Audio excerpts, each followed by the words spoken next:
Et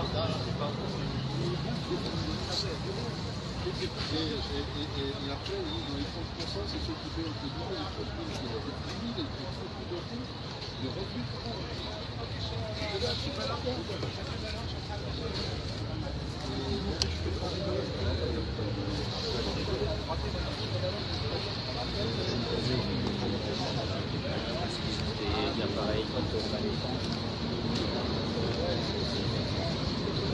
C'est comme on dit en Espagne aussi.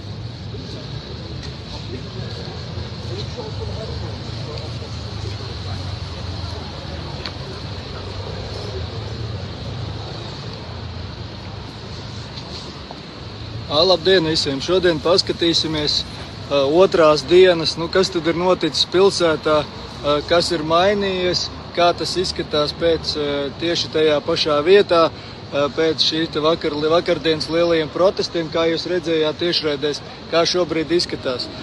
Pagriezīšu tātad šeit ir ēka, kur vakar bija lielais ugunsgrēks, kuru kādas 3 reizes mēģināja nodedzināt. Nav skaidrs, kāpēc tieši šo ēku. Mēģināja saprast internetā, pagaidām nav skaidrs, bet vairākas reizes mēģināja tieši šo ēku. Kā jūs redzat, ugunskura vieta, dažādas sekas vēl var redzēt. Šeit ir dūmu sveces, atliekas, akmentiņi, ar ko tika mēsts un tam līdzīgi. Bet vispār apkārt mēs varam paskatīties, ka jau norit pilnīgi ierasta Parīzes dzīve. Viss ir sakārtots, metro ir vaļā. Tā ir tieši tā pati vieta, kur mēs vakar bijām. Šeit ir norautas flīzes, kuras tika izmantotas kā akmeņi vakar. Ja. Tā tas izskatās.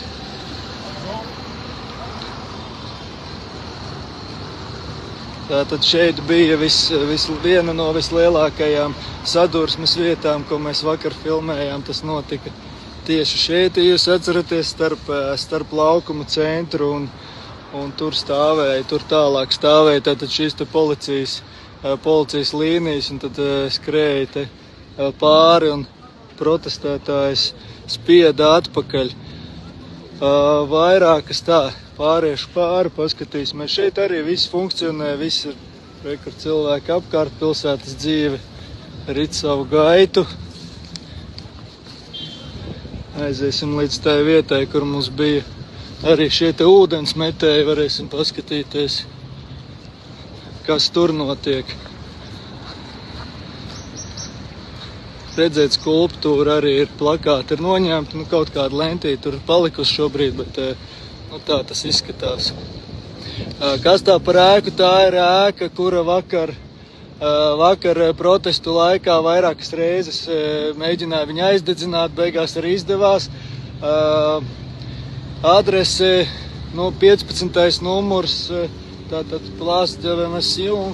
Bet nav iespējams šobrīd, es nezinu, kāpēc tieši to ēku, iespējams ir kaut kāda iekšēji šeit vietējo zināšanas par to, kam tas pieder, vai kas tur bija kaut kāda biroja iespējams. Bet tāda viņa šobrīd izskatās pēc lielā ugunsgrēka. Tā. Redzēt, šeit bija vēl viena vieta, kur notika vakar, kur notika sadursmes, tātad šī vieta. Arī nekas vispār neliecina, ka kaut kas vakar būtu noticis. Un tālāk vēl 2 zonas, kur bija šie te ūdens metēji. Paskatīsimies, kā tur šodien izskatās. Bet kamēr ejam vispār visā visumā, tā situācija ir tāda, kā jūs redzat šobrīd dzīve Parīzē ir pilnīgi normalizējusies. Nākošā dienā viss ir sakopts. Nav noticis nekas briesmīgi ārkārtīgs pilsētai un tam līdzīgi, ja, kā teiksim, tāpēc no šī mēs varam saprast un mācīties to, ka nav nekāda iemesla neatļaut cilvēkiem iziet protestos, ja viņiem kaut kas neapmierina, nevis teiksim, kā mums ir ierastā prakse tāda kaut kāda, man šķiet, postpadomja tāda čekas stila prakse, ja, kad tikko kāds izsaka kādu pretenziju, tad par viņu tiek vākti kompromati un mapītes, un tas viss tiek slāpēts, un 50 cilvēki atnāk pie brīvības pieminekļa, pieņemsim nosacīti, un uzreiz tiek atsūtītas tur specvienība, alfa un ekipāžas entās un provokācijas, un kas tikai nenotiek, ja? Lai tikai apslāpētu jebkādu cilvēku iniciatīvu, pamatojoties ar to, ka šausmas, kas būs, ja būs kaut kāds nekārtības, un nekas nebūs, redziet. Pagriezīsim atkal, te mēs esam tajā krustojumā, kur vakar bija tie, kas skatījās, šeit bija tātad ūdens metējs, asaru gāza pilns, mākoņi. Jā, kafejnīca joprojām strādā, vakar viņi starp citu arī bija vaļā protestu laikā. Šeit bija viens no ūdensmetējiem, tur tālāk tajā ieliņā nākošajā, jā, tur bija vēl viens, tur mēs vakar nebijām pārāk daudz. Tālūk, pārējās apkārtējās ielas, kas ir tajā pusē, viņām vispār neviens klāt neskārās, tur stāvēja policijas norobežojumi un nekādas sekas nav redzamas vispār tāpatās kā šeit uz ielas. Tālūk, tāda ir otrās dienas ainiņa, sajūtas, pieturas stikls, jā, te vēl ir izdauzīts, var redzēt. Te vēl nav, laikam, te ir sarežģītāk kaut ko saremontēt. Kioskiņi ir tādā veidā aizlīmēti un tam līdzīgi. Tātad viss ir savests kārtībā.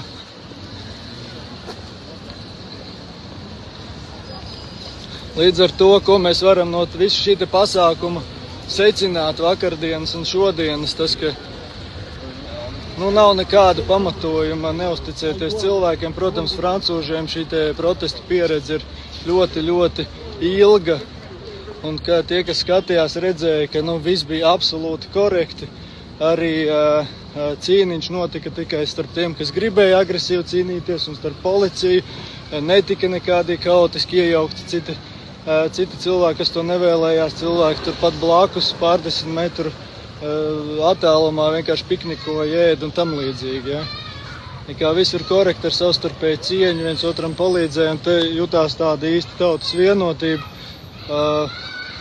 Ļoti dažādi cilvēki, kas bija uz protestu savākušies, un viņi patiešām varēja redzēt, ka viens otram palīdz, laikam droši vien, ka ikdienā viņiem ir dažādi uzskati, jo bija dažādas politiskās kustības un organizācijas un tā tālāk, bet šajā protestā vakar, kurš starp citu šodien ir ziņās, franču ziņās, Le Monde, es skatījos, ka iekšlietu ministrija ir saskaitījusi, ka ir piedalījušies 782 000 cilvēku.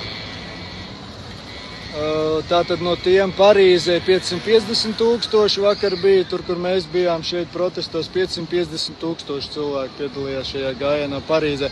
Un ņemot vērā katrā gadījumā vismaz pieredzi mūsu valstī, ka šie cipari tiek piekoriģēti, kā varēja ir izdevīgi, teiksim, tādi protesti pēdiņās tiek